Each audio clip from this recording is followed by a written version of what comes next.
1984 October 31 న్యూఢిల్లీలోని ప్రధానమంత్రి నివాసం. టైము ఉదయం 9:20. ఒక ఫారిన్ జర్నలిస్టు ఇందిరాగాంధీని ఇంటర్వ్యూ చేయడానికి పెరట్లో వెయిట్ చేస్తున్నాడు.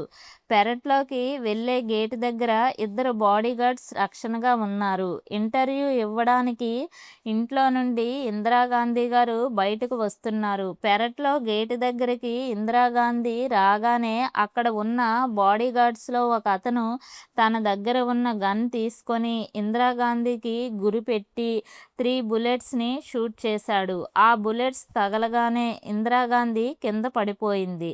వెంటనే సెకండ్ బాడీగార్డ్ తన దగ్గర ఉన్న గన్ తీసుకొని 30 బుల్లెట్స్ని ఇందిరాగాంధీ వైపు షూట్ చేశాడు. షూట్ చేసిన తర్వాత వాళ్ళిద్దరూ తమ దగ్గర ఉన్న గన్స్ని పక్కన పడేశారు. షూట్ చేసినప్పుడు 23 బుల్లెట్స్ బాడీలోకి చొచ్చుకొని బయటకు వచ్చాయి.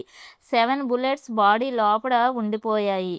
ఇంతలో బుల్లెట్స్ శబ్దాలు విని అక్కడ ఉన్న వేరే బాడీగార్డ్స్ పరిగెత్తుకుంటూ దగ్గరకు వచ్చి చూశారు. సీన్ చూడగానే వాళ్ళకి అర్థమైంది. వెంటనే ఆ ఇద్దరు బాడీగార్డ్స్ని మిగతా బాడీగార్డ్ షూట్ చేశారు. వాళ్ళిద్దరిలో ఒక బాడీగార్డ్ అక్కడికక్కడే చనిపోయాడు. ఇంకొక బాడీగార్డ్ బ్రతికాడు. ఇందిరాగాంధీని ఎయిమ్స్ హాస్పిటల్కి తీసుకువెళ్లారు. ట్రీట్మెంట్ చేయడం మొదలుపెట్టారు. కానీ లాభం లేదు. మధ్యాహ్నం 2:20 ఇందిరాగాంధీ చనిపోయిందని డాక్టర్లు అనౌన్స్ చేశారు. సో ఆ బాడీగార్డ్స్ ఇందిరాగాంధీని షూట్ చేయడానికి కారణం ఏంటి? అంత అవసరం ఏముంది? నేను చెప్పడానికి ప్రయత్నిస్తాను. ముందుగా ఈ వీడియోను ఒక లైక్ చేయండి.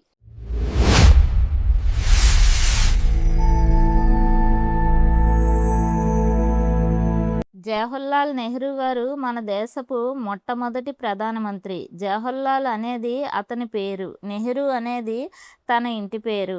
జవహర్లాల్ నెహ్రూ బాగా ధనవంతుడు. తన ఆస్తిని చాలా వరకు స్వాతంత్ర ఉద్యమం కోసం ఖర్చు చేశారు.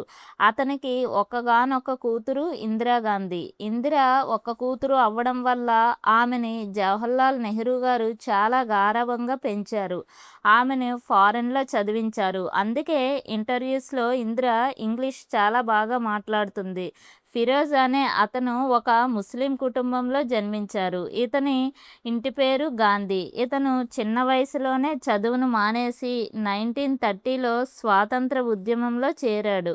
ఫిరోజ్కి మహాత్మా గాంధీ అంటే చాలా ఇష్టం. ఇలా స్వాతంత్ర ఉద్యమంలో ఉన్నప్పుడు నెహ్రూ కూతురైన ఇందిరా ఫిరోజ్ గాంధీకి పరిచయం అయింది. ఆ పరిచయం ప్రేమగా మారింది. 1942లో ఫిరోజ్కి ఇందిరాకి పెళ్ళయింది. సో పెళ్లి తర్వాత ఇందిర ఇంటి పేరు గాంధీ అయింది. ఇలా వాళ్ళ వంశంలోనే గాంధీ అనేది ఇంటి పేరుగా ఎప్పటికీ వస్తూనే ఉంది. ఫిరోజ్ ఇందిర దంపతులకి 1944లో రాజీవ్ గాంధీ, 1946లో సంజీవ్ గాంధీ కుమారులుగా జన్మించారు. వీరిద్దరూ జన్మించిన కొన్ని రోజులకి దంపతుల మధ్య మనస్పర్ధలు రావడం మొదలయ్యాయి. ఫిరోజ్ ఒపీనియన్ ఒకలా ఉంటే ఇందిరా ఒపీనియన్స్ ఒకలా ఉండేవి. అందువల్ల వీరిద్దరి మధ్య గొడవలు వస్తూ ఉండేవి. పిల్లలు పుట్టాక ఇద్దరూ విడివిడిగా జీవించడం మొదలుపెట్టారు. మన దేశానికి స్వాతంత్రం వచ్చాక జవహర్లాల్ నెహ్రూ గారు ప్రధానమంత్రి అయ్యారు. కూతురైన ఇందిరాగాంధీని అనఫీషియల్గా నెహ్రూకి పర్సనల్ అసిస్టెంట్గా హెల్ప్ చేస్తూ వచ్చింది.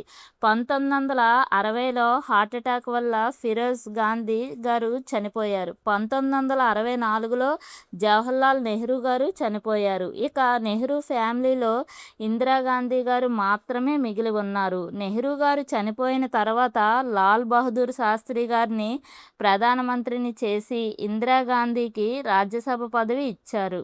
కానీ 1966లో లాల్ బహదూర్ శాస్త్రి గారు చనిపోయారు. ఈసారి ఇందిరాగాంధీని ప్రధానమంత్రిని చేశారు. ప్రధానమంత్రి అవ్వాలంటే రాజ్యసభ మెంబర్ అయినా అయ్యుండాలి, లేదా లోక్సభ మెంబర్ అయినా అయ్యుండాలి. ఆల్రెడీ ఇందిరాగాంధీ రాజ్యసభ మెంబర్ కాబట్టి పీఎం అవ్వడానికి ఆమెకు ఎలిజిబిలిటీ వచ్చింది. అందరూ అనుకున్నట్లుగానే ఇందిరాగాంధీ 1966లో ఇండియాకి పీఎం అయింది. అప్పటికే ఇండియా చాలా కష్టాల్లో ఉంది. అన్ఎంప్లాయ్మెంట్, ఇన్ఫ్లేషన్, ఫెమినైన్ ప్రాబ్లమ్స్ ఉన్నాయి.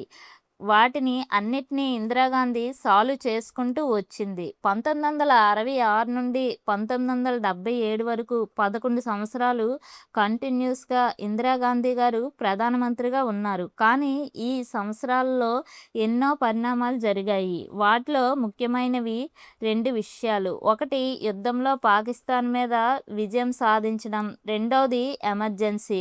1970కి ముందు 1948లో ఒకసారి, 1965లో ఒకసారి భారత్కి పాకిస్తాన్కి మధ్య యుద్ధాలు జరిగాయి. కానీ ఆ యుద్ధాల్లో ఎవరో ఒకరు గెలవక ముందే యుద్ధాలు ఆగిపోయాయి. వాటిలో కరెక్ట్ రిజల్ట్ అయితే లేదు. 1971లో పాకిస్తాన్తో జరిగిన యుద్ధంలో ఇందిరాగాంధీ గారు కరెక్ట్ రిజల్ట్ తీసుకువచ్చారు. ఇండియాను విడదీసి హిందువులు సిక్కులు మధ్య సివిల్ వార్ క్రియేట్ చేద్దామని ప్లాన్ వేశాడు భింద్రన్వాలే. అన్ని పనుల్ని ఇతను గోల్డెన్ టెంపుల్ లోపల ఉండి బయట ఉన్న తన మనుషుల చేత చేయిస్తూ ఉన్నాడు. గవర్నమెంట్ ఎన్నోసార్లు అతనితో చర్చలు జరిపింది. కానీ అతను మాత్రం వినట్లేదు. ఖలిస్తాన్ ఇచ్చే వరకు నా ఉద్యమం ఆగదని చెప్పాడు. తనకి కావలసిన వెపన్స్ని పాకిస్తాన్తో చేతులు కలిపి ఆ దేశం నుండి తెప్పించుకొని గోల్డెన్ టెంపుల్ లోపల పెట్టడం స్టార్ట్ చేశాడు. జూన్ 1వ తారీఖున ఒకే రోజులో 23 మంది హిందువులని భింద్రన్వాలే చంపించేశాడు. ప్రధానమంత్రి అయిన ఇందిరాగాంధీ గారు ఇక చేసేదేమీ లేక గోల్డెన్ టెంపుల్కి మిలిటరీని పంపింది. అప్పుడు ఇండియన్ మిలిటరీ ఆపరేషన్ బ్లూ స్టార్ని లాంచ్ చేసింది. జూన్ 5న గోల్డెన్ టెంపుల్ని భారత సైనికులు చుట్టుముట్టారు. భింద్రన్వాలేని లొంగిపోమని అన్న భింద్రన్వాలే ఒప్పుకోలేదు. లోపడున్న యాత్రికుల్ని బయటకు రానివ్వకుండా భింద్రన్వాలే మనుషులు అడ్డుకున్నారు. అలా చేస్తే మిలిటరీ యాక్షన్ తీసుకోదని భింద్రన్వాలే అనుకున్నాడు. సైనికులు చేసేదేమీ లేక గోల్డెన్ టెంపుల్లో బాంబులను వేయడం, హెవీ గన్స్తో కాల్చడం మొదలుపెట్టారు. ట్యాంక్స్ని గోల్డెన్ టెంపుల్లోకి తీసుకువెళ్ళి బాంబులను వేయడం మొదలుపెట్టారు. ఒక పక్క సైనికులు చనిపోతున్నారు, మరో పక్క భింద్రన్వాలే అనుచరులు చనిపోతున్నారు. ఫైనల్గా జూన్ 7వ తారీఖున అంటే 2 రోజుల్లో మొత్తం గోల్డెన్ టెంపుల్ ఆర్మీ చేతుల్లోకి వచ్చింది. భింద్రన్వాలే అనుచరులు అందరూ చనిపోయారు. జూన్ 10న ఆపరేషన్ ఎండ్ అయింది. గోల్డెన్ టెంపుల్ బాగా డ్యామేజ్ అయింది. ఆర్మీ అనుకున్నది సాధించింది. ఈ ఆపరేషన్ చేయించింది ఇందిరాగాంధీ. ఆమె మీద రివెంజ్ తీర్చుకోవడానికి సిక్కు మతానికి చెందిన బాడీగార్డ్స్ ఫస్ట్లో చెప్పినట్లుగా ఇందిరాగాంధీని అక్టోబర్ 31 రోజున చంపేశారు. నెక్స్ట్ డే సిక్కు మతానికి చెందిన 15,000 మందిని కొంతమంది కలిసి దారుణంగా చంపేశారు. ఈ విధంగా ఇందిరాగాంధీ గారి జీవితం ముగిసింది. ఆ గ్లాసెస్ మధ్యలో ఉన్న స్థలంలోనే ఇందిరాగాంధీని షూట్ చేసిన ప్లేస్. ఆమె చనిపోయిన తర్వాత రక్తపు మరకలు అంటిన తన చీరని, తన వస్తువుల్ని న్యూఢిల్లీలోని మ్యూజియంలో భద్రపరిచారు.